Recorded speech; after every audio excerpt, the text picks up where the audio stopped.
warahmatullahi wabarakatuh. Halo guys, welcome to my channel. Untuk video kesempatan kali ini saya akan membuat konten video sama seperti video sebelumnya menggunakan aplikasi Appius, di mana saya akan melakukan 3 uji. Yang pertama uji kelayakan model atau uji app, yang kedua koefisien determinasi, dan yang ketiga uji T. Di mana uji kelayakan model disebut juga dengan uji app, bahasa gaulnya itu digunakan untuk menjelaskan apakah semua variabel bebas yang dimasukkan ke dalam model secara bersama-sama mempunyai pengaruh terhadap si variabel terikat, atau dengan kata lain model fit atau tidak. Apabila uji app tidak berpengaruh, maka penelitian tidak hanya layak untuk dilanjutkan karena model penelitian tidak mampu menjelaskan adanya hubungan antara variabel independen dengan dependen. Bisa juga hal ini terjadi karena adanya hubungan antara variabel independen atau disebut multikoliniaritas, sehingga menyebabkan model penelitian menjadi tidak fit. Hipotesis dalam uji app juga demikian dijelaskan, di mana berdasar pembandingan F statistik dengan F table, di mana HO jika nilai F statistik lebih kecil dari F table, maka HO diterima, yang artinya variabel independen secara bersama-sama tidak berpengaruh terhadap variabel dependen variabel Y. Namun sebaliknya, jika HA nilai F statistik lebih besar dari F table, maka artinya HA diterima dan variabel independen variabel X secara bersama-sama berpengaruh terhadap variabel dependen Y.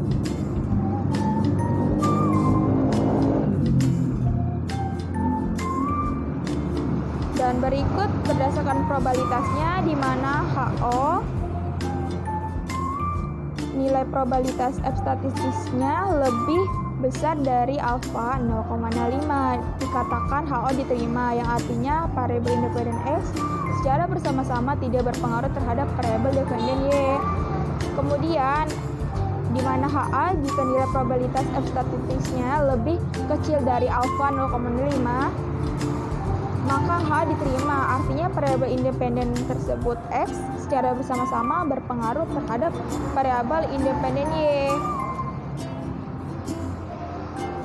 Nah, berikut kita akan melakukan proses uji app-nya dengan menggunakan program Appius yang telah saya siapkan datanya dengan persamaan EQ1 dalam work file saya.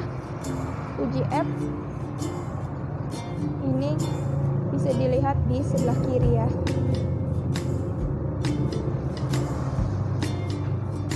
Tunggu loading sebentar. Nah, ini dia sebelah kiri. Pada output di atas menunjukkan bahwa nilai F statistik yaitu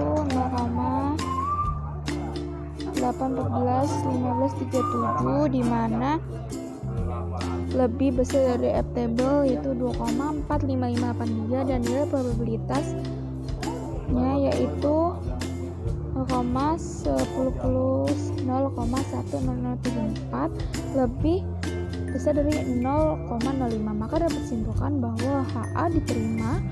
Maka dengan demikian dapat disimpulkan bahwa variabel independen dalam penelitian ini yang terdiri dari size, ROA, dari NVF, dan suku secara bersama-sama memiliki pengaruh terhadap GSR.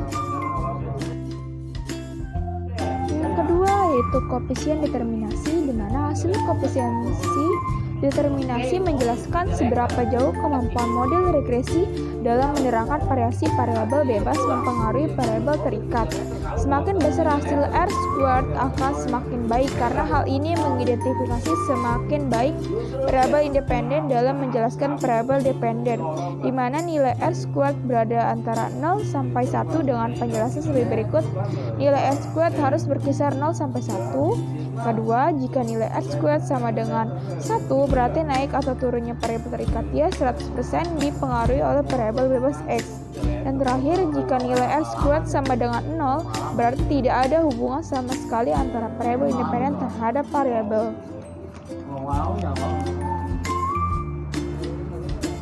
Nah,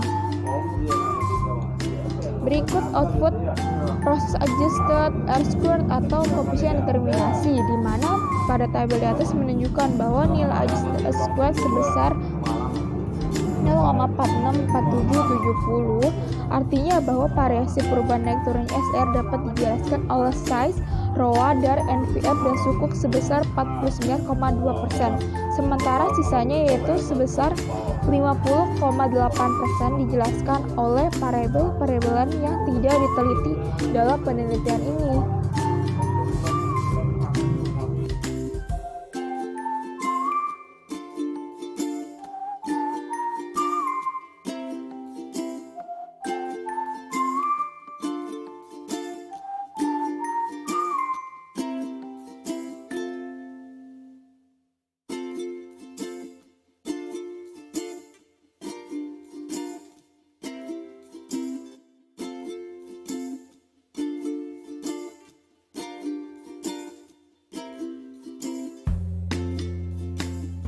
Berikutnya terakhir uji T, di mana hasil uji T menjelaskan signifikansi pengaruh variabel bebas secara parsial terhadap variabel terikat.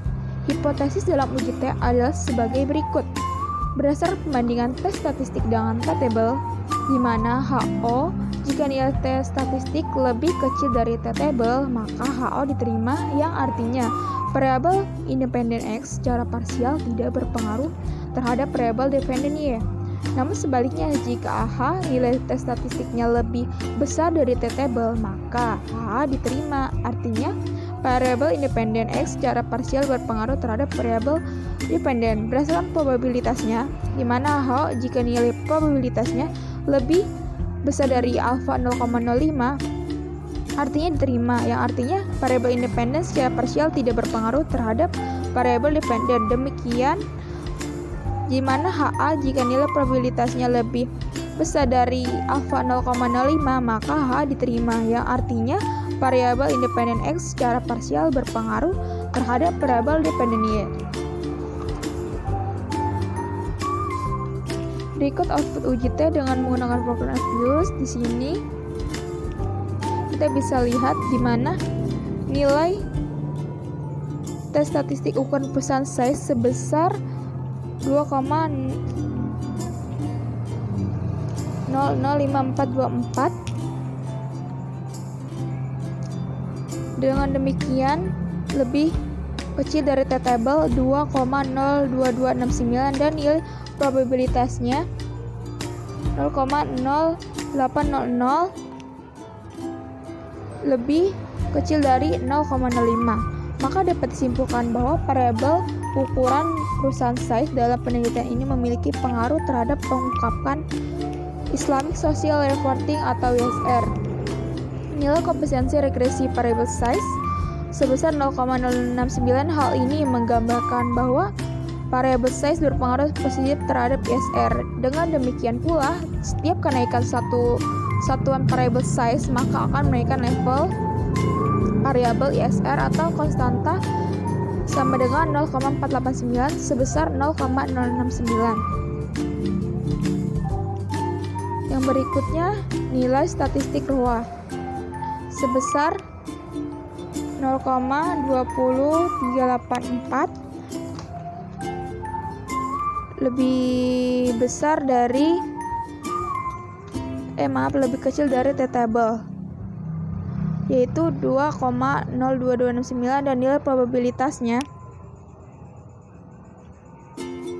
0,801899 lebih kecil dari 0,05, maka dapat disimpulkan bahwa variabel return on asset ROA dalam penelitian ini tidak memiliki pengaruh terhadap pengungkapan Islamic Social Reporting ISR.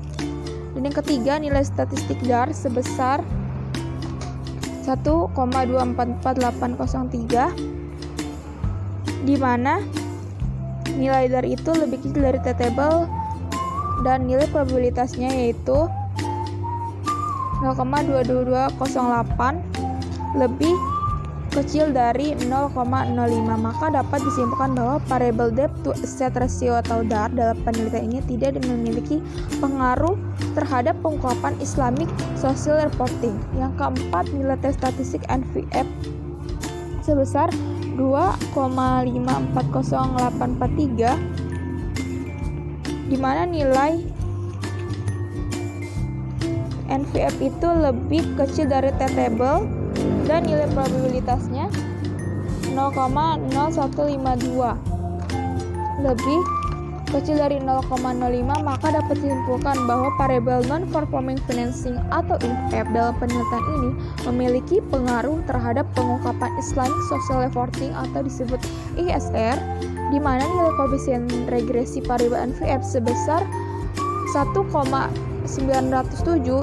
Hal ini menggambarkan bahwa variabel DAR berpengaruh terhadap negatif ISR. Dengan demikian, setiap kenaikan satu satuan variabel NPF maka akan menurunkan nilai variabel ISR konstanta sama dengan 0,49 sebesar 1,907. Yang terakhir 5, nilai statistik sukuk sebesar 0,442173, di mana nilai T-table lebih kecil dari T-table dan nilai probabilitasnya 0,4008 lebih kecil dari 0,05, maka dapat disimpulkan bahwa variabel penerbitan sukuk dalam penelitian ini tidak memiliki pengaruh terhadap pengungkapan Islamic Social Reporting ISR.